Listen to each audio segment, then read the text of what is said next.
Ganito pala mga kababayan, ano, ang itsura ng negative trust rating. Dahil kahit naglabas ka pa ng video, mga kababayan, ay walang naniniwalang tao sa inyo. Dahil, mga kababayan, bilang patunay na maayos ang lagay na nagbitay ni Marcos, mga kababayan, naglabas ng video ang Palasyo Malacanang. Para talaga ipakitang buhay at hindi nakaratay o anuman, mga kababayan, itong si Bongbong Marcos na Jr. Sila lang dalawa. Si Ate Claire, mga kababayan, sa video. Walang ibang testigo, mga kababayan. Oh, bakit kayo lang dalawa dyan? Uy, Ate Claire, dapat sana para hindi kayo pagdudahan, naghanap kayo ng mga media na live talaga nagpa-interview. Dahil kahit naglabas ng video, mga kababayan, marami sa ating mga kababayan ang duda pa rin. Baka pre-recorded ito, o AI, o lumang video, mga kababayan. Ganyan nagdududa ang ilan dahil wala na negative na kasi ang trust rating dito, mga kababayan, sa Palasyo Malacanang dahil wala na kasing ibang ginagawa kundi ba budol at mangloko ng tao. Panoorin niyo po. The meeting lasted for more than 1.5 hours. Nag-meeting na sila ng more than 1.5 hours. Yeah. So, ang tanong natin, sir, isa't kalahating oras. So, para sa mga kababayan nagmamahal sa iyo, sir. Tragis para sa kababayang nagmamahal daw kay Bangat. Mayroon pa ba? Mga adik, mga kriminal, mga pusakal, mga kababayan. Kamusta po ang inyong kalusugan? Kamusta? Ganun pa rin. Yun na nga. Ganun pa rin. Akala natin hahawak sa puwet, mga kababayan. I'm struggling kasi ayoko tumaba ulit. Nawala na Ay, Diyos ko, Lord! Ayaw daw niya tumaba, mga kababayan.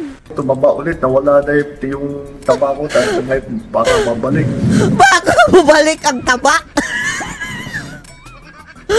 Ito ang sinasabi ng ilan, mga kababayan, ha? Baka bago daw ng procedure, mga kababayan. Mukhang nag-procedure daw, ewan na natin kung totoo. Baka nag-record daw ng sadya para ipalabas later on na mayroong magdududa, mga kababayan. Bakit kasi wala siyang kinuha na ibang tao dyan, Sila lang dalawa, one-on-one. So that's what I'm taking care of. But I want to magpapasalamat naman ako sa mga nag-aalala sa akin. Walang nag-alala sa'yo. Lahat na excited. Gayon pa man, mayroon ding mga kababayan, ha? Mayroon ding anggulo na talagang buhay si Marcos o hindi siya nakaratay o mga kababayan, wala siya sa ospital. Pero sadyang pinalabas ito para marami silang di ba? Actively, mga kababayan, sinabi na nila, magsasampa kami ng kaso. Parang binitag, mga kababayan, yung mga DDS vlogger. Pwede rin. Ang sino mang kumagat, kakasuhan nila, ikukulong, wala na. Ganti nila, mga kababayan, pwede rin. Pwede rin kung totoo. Senaryo lang ito, na-analyze natin. Posible kung totoo na nakaratay o anuman. Nag-record sila muna, mga kababayan, ng ganitong klaseng video para ipalabas. Sakaling mag-leak ang impormasyon. Gayon pa man. Malalaman natin ito sa mga susunod na araw, mga kababayan. Ganyan bangag. Ganyan ka walang tiwala sa inyo ang mga tao. Kahit maglabas pa kayo ng video, duda pa rin. Mabubudol kasi kayo, Hindi nyo masisisi, mga kababayan, ng mga tao na magdududa talaga dito sa pinaggagawa ng Palasyo Malacanang. Dahil puro kaanimalan, mga kababayan, ang ginagawa. Track-record na nila ang nambudol talaga. Kaya hindi sila pinagkakatiwalaan ng tao kahit pa siguro nagsabi ng totoo o hindi man, mga kababayan. Huwag niyo pong masyadong siniseryoso. Alam mo naman ang social media, palabiro yan Palabiro, Huwag masyadong seryoso. Bakit kakasuhan? Nagpalabas na sila ng mga kababayan, ha? Ng statement. PCO daw, kakasuhan daw yung mga fake news. Tapos sabi ni Barag, huwag masyadong seryosohin. Ano ba talaga? Seryosohin, hindi. Wala po tayong problema. I'm back to my regular exercise. I've been back to my regular routine for the last... Ano routine mo nga? Makakasama dyan ang alam nyo na. 3 months na ito na patuloy lang aking ginagawa. Doing my usual... Baka may magsabi, baka usual na batakan, ha? Watching my health, making sure that I'm always ready to Ready to. Anong diet nyo, sir? Oh. Wala na, okay na po. Wala nang bawal. Matagal nang wala na. burger. More than Wala na daw bawal. 1 month na akong walang bawal. Well, hindi, actually, wala naman talagang bawal. Marami lang suggestion na iwasan mo itong ganito, iwasan mo yung masyadong mantikain. Pero wala na yun. Hindi ko na masyadong iniisip. Bakit kasi one-on-one lang kasi sila, mga kababayan, ano? Ayaw tuloy maniwala ng mga tao na baka pre-recorded iyan. O kung ano man, mga kababayan, di ba? AI. Nagtawag sana kayo ng media kahit online lang, mga kababayan, di ba? Good news po yan. But anyway, sir, mukhang may good news pa rin. Because in US and Iran agreed to have this 2-week ceasefire. That's right. What do you think po, paano ito makakatulong sa globally, sir, at sa atin? Well, natural. Kasi kasama dun sa agreement na pinag-usapan, na dun sa ceasefire, na bubuksan ang Straits of Hormuz. Ibig sabihin, yung mga number one, yung ating mga seafarer, libo-libo na naiiwan dun sa seafarer na nakaparking lang dun nag-aantay na makapasok o lumabas. So, magagawa na nila yung kanilang trabaho. Pangalawa, we will then hopefully be able, yung mga supply na nailakad natin habang nag-aantay tayo bukas, baka pwede na nang padaanin. Ay, walang natin sa iyo ngagba. Padaanin nyo sa butas ng puwet mo. Philippine flag na vessel at pwede nilang padaanin. At yung mga supplies na pupunta pa. Bakit ang mahal na ng ngag? Magto 200 na ang Sa diesel. Pilipinas, pwede nilang padaanin. And then, of course, to provide security and care of our seafarers. So we will take full advantage of the 2 weeks to increase our supply as much as possible and to continue Ang presyo ang presyo. to make Yan ang whatever unahin mo. arrangements are possible. We are all hoping and praying that the 2-week ceasefire Saan ka nagpipray ngag? will extend further if the talks go well. I think that everybody around the table is willing and desirous, gusto nila na matapos na itong gulo na ito. So hopefully all the parties will come together. But we have the 2 weeks. We will take as much advantage of it as we possibly can by assuring the supply of petroleum products. Supply yung mukha mo. Ay nako. Dito na lang tayo, mga kababayan, no? Dahil bahala sila sa buhay nila kung totoo man ito, mga kababayan, o hindi. Hanggat si Bangag pa rin ang presidente, wala pa rin kahinatnan ang bansang ito. Dito na lang Alam tayo. niyo ba na ang PLLO ay tinanggal na ngayon ng Malacanang? And you wonder why? When in fact, the PLLO plays a very important role in the legislative process kasi sila yung supposed to be nagtatahi ng lahat ng mga kakulangan between the legislative and the executive para maipasa not only the GAA but all other laws and bills na kailangang ipasa. Ngayon, inander nila ang PLLO sa executive secretary. So doon na dinagdagan nila ngayon ng trabaho ang ES to control. So kaya ngayon sinabi mo na may kuntsabahan, I believe this is also one of the things that they did para mas maging pulido ang kanilang kuntsabahan, di ba?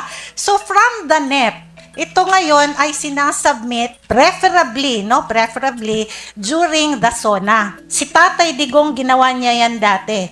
Hindi siya pumaltos na sinasubmit niya during the SONA yung NEP. So panahon ni President Marcos, there's a time na hindi sinabay sa NEP sa SONA ang pag-submit. Ngayon, after that, sinabi ni Attorney Topacio kanina, nagkakaroon ng discussion first in the House of Representatives. Kasi sila yung mauuna bago yung Senado. Basta sa appropriations, dinidiscuss. Tinatawag ngayon ang lahat ng mga sekretaryo ng different departments para depensahan ang budget. Kung titingnan nyo yung difference between the unprogrammed funds ng panahon ni Marcos, magkano yung naidagdag na nilagay nila sa unprogrammed funds? 449 billion pesos. At masingit ko na lang yung sinabi ni Saldico that Bongbong Marcos was asking for 100 billion per year. 25%. Oo, that's 25% of the total unprogrammed funds. Ang tanong mo dyan, sa'yo na nga nanggaling yung NEP, bakit ka pa manghihingi ng unprogrammed funds? Di ba? You are the programmer of the whole, of the whole budget and the whole fiscal authority of the government. Bakit ka nanghihingi ng unprogrammed funds? Di ba? Bakit ka nagpapa-allocate ng for flood control? Specifically yun na sinabi ni Saldico, hindi ako ang nagsabi, lumabas yan kahapon.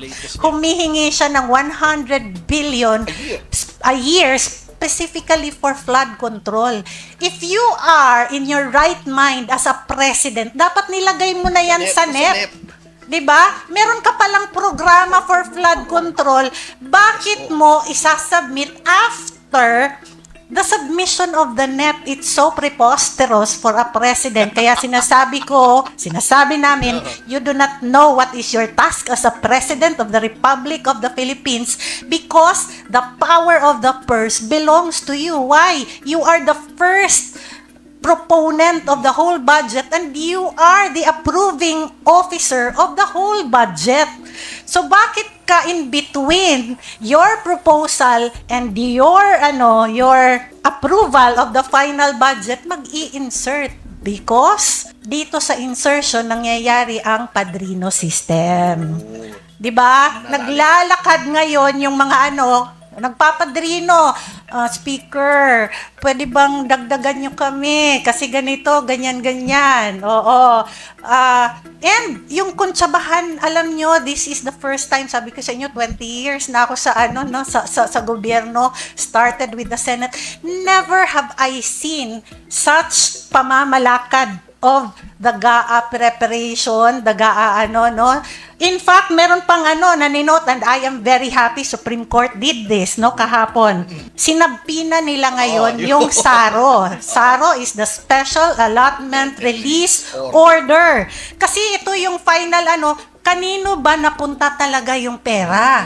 Like the unprogrammed funds, kanino nila ibinigay, and you will see it in the SARO. So, hail to the Supreme Court! You truly are the guardians of the Filipino people for sending a subpoena, para sa submission of the SARO. Another thing na ginawa nila ng kongresong ito under the administration of Marcos is the creation of the small committees after the BICAM, which has never been done in the history of the Philippines. And yes, di ba, attorney, it does not have a legal basis. And ang sabi sa atin ng ating mga kaibigan, in the small committee sessions, laging present si Secretary Pangandaman, which tells us na yung ano bang nangyari nila sa small committee report, doon sila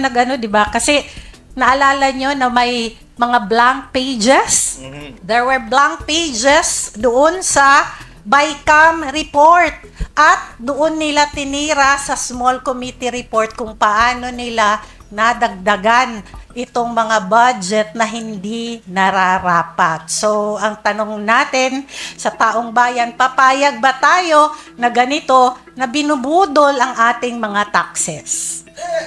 Hindi, siyempre. Siyempre hindi, Kaasya. Walang ganon. Gusto ko po sanang pasalamatan ka sa iyong pagpapahayag. Masyado kang magpasabog, unti-unti lang. Kasi sa totoo lang, huwag kang magmadali. You are invited. Hindi mo kailangan magmadali kasi.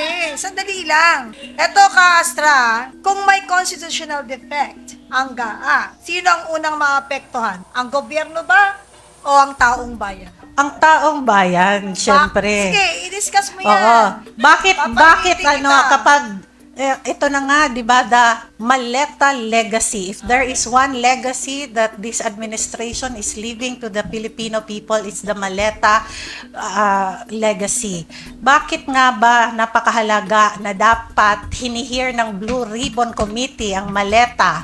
Because lahat ng maleta na isinakay nila sa mga chopper at mga eroplano, it was supposed to be served para sa mamamayang Pilipino. May krisis tayo ngayon sa langis. Ano ba yung kanilang mga confidential funds at yung mga ninakaw nila? Dapat wala tayo. You know, the Philippines is not poor, but we have poor leaders. Poor ng karakter, poor dahil inuuna nila yung mga sarili nila at hindi ang taong bayan. Pero very rich. Very rich ang bulsa. Pero poor yung puso. Pati leaders, very rich. Alam mo, Leta nga eh. alam mo ka, Astra, naging official ka ng gobyerno. Even me. Alam natin yung mga kalokohan na yan. Kaso ang kapal. They can take it. Pero yun mo, they are not affected of yung pagtaas ng fuel. Why? Lahat naman yan, re-reimburse kahit gawin nila 1,000 per liter yan. They don't care, my God. Yun ang talaga nakakapando mo. Gusto kong balikan natin at pag-usapan ka, Astra, no? Total, ang galing mong mang-urot eh. Pag-usapan natin yung nangyari mismo sa oral arguments sa Supreme Court. Doon tayo tumutok na nangyari kahapon. Kasi hindi nire-report ng mainstream. Sasabihin nila, sasabihin mo, all praise to Supreme Court, blah, blah, blah, ganyan-ganyan. Ano yun? Siyempre, tuwan-tuwa tayo dahil parang positive. Parang positive, but the people of the Philippines needs to know, ano po yun? Ano po yung pinagbubunyi ng Pilipinas? Parang ganyan, pinag-usapan natin. 20 pesos ang bigas, pero wala naman pala. Parang babalik na naman tayo sa usaping pinangako. Alam mo, pati yung sound system nagagalit sa akin. Hinihiyaw na. Hindi, ibig sabihin, babalik na naman tayo mga Pilipino sa usaping pinangakuan na kayo, gusto nyo pang matupad, spoiled brat kayo. Diba? So what I'm trying to say is, ilatag mo ng gusto. Anyway, magaling ka magpaliwanag. Hindi ka nga mukhang galing Mindanao eh. Ang galing mo magtagalog eh. Talagang, we need to... Sub-Saharan. Sub-Saharan Mindanao. Cloud. We Sub-Saharan. need to be consistent of our topic. Oo. Yung oral arguments mismo, ang pag-usapan na naganap kahapon sa Supreme Court. Ano yung pinakatumutok na tanong ng mga maestrado that the people of the Philippines, including us, needs to know? What is the update? What's the real score of the issue about yesterday's oral arguments? Oo nga, nakakatuwa si Justice Leonen, 'di ba? Nagisa ng todo si Solgen Berabe. Oo, kasi hindi na niya masagot yung mga katanungan ng ating mga maestrado kasi 'di ba yung paano nila ginawa yung mga insertions on the unprogrammed funds. Alam nyo, ang tumutok talaga nung nakita natin, di ba, yung nilatag ni Justice Leonen kung ano yung mga detalye sa pagpasok ng mga budget. I believe the oral arguments yesterday, kinonsolidate nila Attorney Topacio, di ba, Yes. yung parang Yung mga apat na apat na kaso petitions, that's related to the at kasama na nga doon yung final ni former minority leader and former president ng PDP na si Coco Pimentel about the constitutionality of the 2025 GAA, no? Kasi maalala nyo na sila Senator Bato hindi pumirma at nag-walk out ba dahil dito sa mga na ito, no?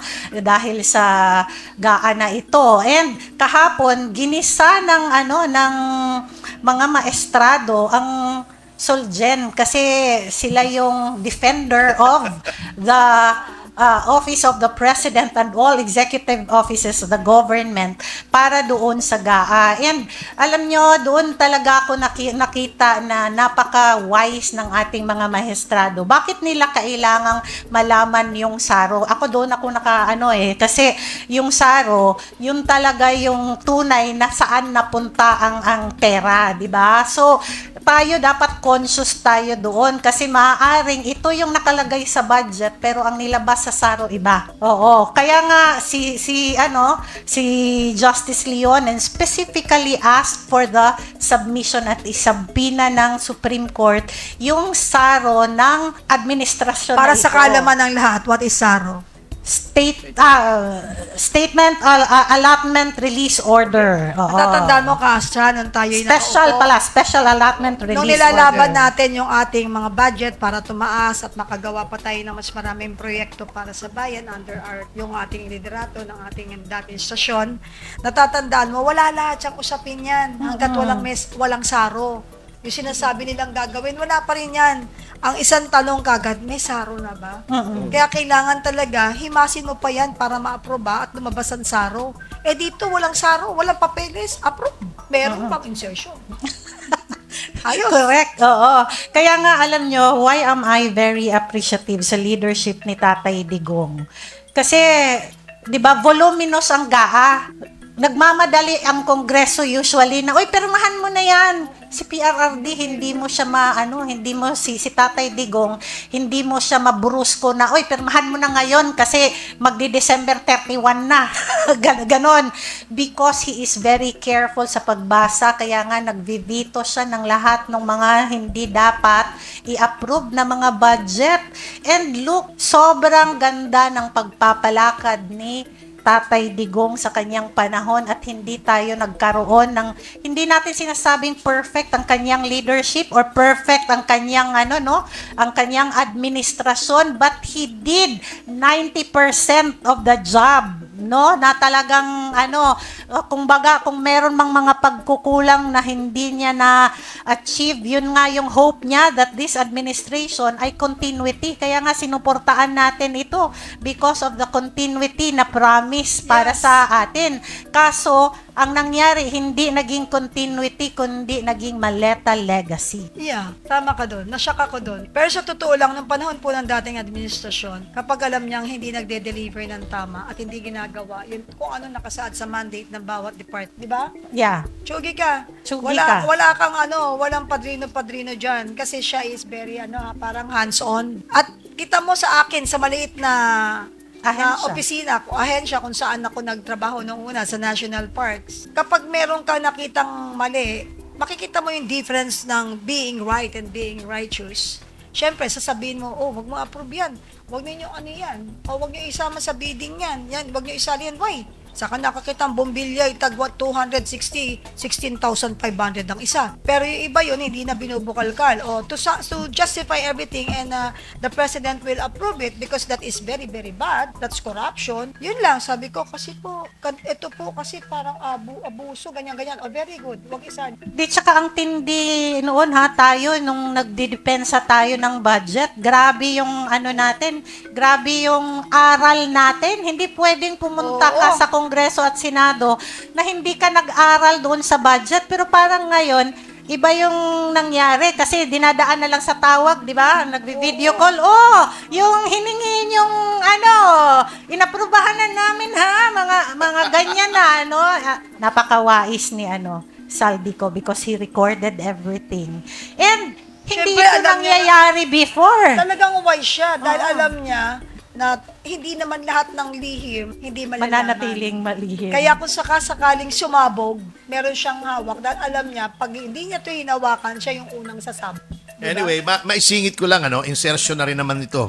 Ang hilig niyo sa word na ganyan. Anyway, ang natutuwa ako dun sa oral arguments kahapon, kasi pinapakinggan ko yan, nagmumultitask ako kahapon, yung mga amicus curiae. Ang Korte Suprema po kasi may kapangyarihan na mag-anyaya ng mga tinatawag na amicus curiae or friends of the court. Ito yung mga tao na wala naman silang pinapanigan, ngunit nagkaroon sila ng expertise o malalim na kaalaman tungkol sa issue na nahaharap sa korte. Nag-invite sila ng ilang mga opisyal ng gobyerno na maalam sa budget. Nandyan si Solita Monsod, si Franklin Drilon na naging Senate President, at si Butch Abad na Budget Secretary dati. Wala po sa kanilang nagsabing tama yung ginawa sa GAA noong 22, 23, 24. Lahat po sila, all four amicus curiae said, maling-mali because that is a form of pork barrel na ipinagbawal na ng Supreme Court doon sa Belhica case. So, wala pong kakampi talaga ang gobyerno doon sa oral arguments na yon. At talagay ko, nahalata na talaga ni Senior Associate Justice Marvic Leone na talagang something is wrong. Kaya yun, hindi na nila mapagkakaila yun. Isinampi na lahat ng SARO. Alam na natin, malalaman natin kung bakit yung pong distrito ni dating Speaker Martin Romualdez, dalawa ang appropriation sa kanya. Bukod pa yung sa distrito, bukod pa yung sa Leyte, City of Leyte. Can you imagine? Meron yung sa distrito as a whole, meron pang special sa Leyte. Magkano yung ibinigay sa distrito ni Sandro Marcos? 4 billion ba a year? Doon magkakaalaman na po yan. Kaya palagay ko yung mga responsible dyan na nanginginig na eh. Kasi pag sinabi ng Supreme Court yan na, uy, illegal ang ginawa nyo, yung nakabinbin po namin sa ombudsman ay tutuloy na yon. Kung itutuloy, kasi ang problema natin sa ombudsman, malihis ako ng konti, tuta ng Malacanang ang ombudsman ngayon. Sana ituloy niya. Kasi yun lang naman ang kondisyon noon ng dating ombudsman eh. Hold it, hintayin natin ang Korte Suprema because that is the highest court. Pag lumabas yan sa if ang magiging desisyon ng Korte Suprema ay unconstitutional, tuloy na, criminal case na po yan, kulong na po yan, baka plunder pa yan. So yun po ang sitwasyon. Para palang siopaw lang yan, no? May special. Kaya siguro yung dokumento ng mga yon, yung banabanggit mo, yung isa sa Ilocos, yung isa sa Leyte, sigurado may pulang bilog yun. Yung papel, ano? Special, masingit natin ito, Penny, kasi usapang SARO, di ba? A special allotment release order. Ito yung order mo na, nandito na yung pera, pwede mo nang gastusin doon sa naka-allot nyo. Ito yung nangyari sa confidential funds ni VP Sara. Ibinigay ang SARO sa kanya 11 days before. Pero, nakaplano na yung gastusan mula pa nung niya. Ito, diba? sandali lang, Ka-Astra. Kailangan tutukan nyo po ito para maintindihan nyo po yung ginawa. Ginawa nilang tangan, taong bayan, pero hindi nila pwedeng pagmukaing tanga forever si BP Sara. Why? Kasi kami, nasa gobyerno kami. Yung sarong yan, napaka-importante. Ngayon, gipit na sa panahon, di ba? Oo. So, kailangan mailatag yan bago magtapos ang taon. That's Hindi, what tsaka happened. yung plano for the whole year, planado na yun ni VP saan gagastusin itong mga perang ito. In fact, karamihan sa atin sa gobyerno, alam natin na kung minsan, alam natin na nandoon na sa allotment. Pero kailangan mong yung programa mo na nakalista doon, 'di ba? Kasi nagsasubmit ang ahensya. Ito yung program ko from January to December. Hindi naman lumalabas ang SARO sa January. Oo. So yung projects namin in January, inuutang na ng gobyerno sa mga suppliers. Like for example, yung papel na binili ng gobyerno, ginagamit natin sa araw-araw for our encoding and all, ginamit mo na sa January pero wala pang SARO. Totoo po Oo, yan. diba? Alam nyo, hindi alam ng iba, naging assistant secretary rin po ako sa DILG. Oo. In charge of local government. Ganun po yan. At nagdepensa na rin po ko ng budget. Kasi, ang DILG po, of all government departments, may pinakamalaking public information office. Isang floor po ng DILG dati doon sa Mapagmahal Street. Ngayon, lumipat na sila eh. So, 1 year po ako dyan. And I was the head of PBAC. PBAC pa noon eh. Hindi pa BAC eh. 2000. Year 2000 yun eh. 26 years ago. Ay, talaga po totoo yan. Inuutang po yan at hinihintay na ng mga supplier. Kaya paglabas niyan, minsan 4, 5, 6 months, ibibigay mong bigla yan. Kasi kawawa din naman yung mga supplier. Ito lang po, tama yung sinasabi niya, since hindi nakakampi si VP noon, may friction inipit-ipit nila. Kanya lang, hindi naman nila pwedeng ipitin indefinitely yon. So, yung sinasabi nilang 125 million in 11 days, ano yun po? BS yun. Propaganda yun. That 124 million is spread out over 12 months. So, magkano lang yun kung 124? Napakaliit po yun. Oo. Samantalang, ang DILG, di nila sinisilip, ang DILG, 500 plus million. Ang DOJ, 500 plus million. Noon panahon na nandun pa si Boying sa DOJ, yung Remulla Brothers, mahigit 1 billion confidential funds. Ba't hindi nila tinitingnan liquidation? Ikaw naman, attorney, kailangan pa bang i-memorize yan? Ba't nila titignan? Kaalyado sila. Rhetorical question. Di ba? Bakit nakatutok kay BP? Bakit kakampi ba si BP? Kayo naman. Tsaka ka, Penny, siguro para maintindihan din ng ating mga kababayan, what is the budget cycle of the Philippines? Ang budget cycle ng Philippines takes 2 years. Alam nyo ba yung di ba yung collection ng taxes mula sa mga lokal na pamahalaan, lahat, nire-remit yan to the treasury. Pag-remit niya ng treasury, tsaka pa lang yan inaaral ng treasury, ito yung collection natin, gagawan niya ng na remittance to the ito pa yung gagawa ng budget for the next year. Ang release niyan, the following year pa. Kaya nga, bakit ang PDP Laban is advocating for federalism? Dahil ang gusto ng PDP Laban, ang budget na karamihan ng budget dapat nagbilong sa local government units, 'di ba? Kasi sila ang mas nakakaalam ano ba yung proposal natin under federalism. Dapat ang i-remit lamang ng mga local governments ay yung share ng national taxes. government. National taxes. Oo, 'di ba? May iwan na ngayon sa Oh, local yes. government yung kasi you eliminate corruption there and you eliminate also the power na parang nais nating lumuhod lagi sa Ang Malacanang. tawag dyan Imperial Manila, di ba? Yeah, correct. Alam mo, sa totoo lang po, Ka-Astra, Attorney Topacio, natatawa lang tayo kasi ginagawa nilang mangmang ang Pilipino. Kowa na nga nagsalita, kasi kung talagang may paglabag yan, doon pa lang sa Saro, sa COA pa lang di sila makakalusot. Sa totoo lang. So, cleared po sila sa COA. Hanggang ngayon, dinaig pa nila lahat ng mga departamento ng ahensya dahil nga hindi kaalyado. So, pag hindi ka kaalyado, maliwanag na meron kang sabit at may kaso ka. At hindi ka nila titigilan, lalo na ngayon. Pero sa naramdam ng sambayan ng Pilipino, na gamit na salitang sambayan ng Pilipino, alam na po ng sambayan ng Pilipino na ginagago po ninyo kami.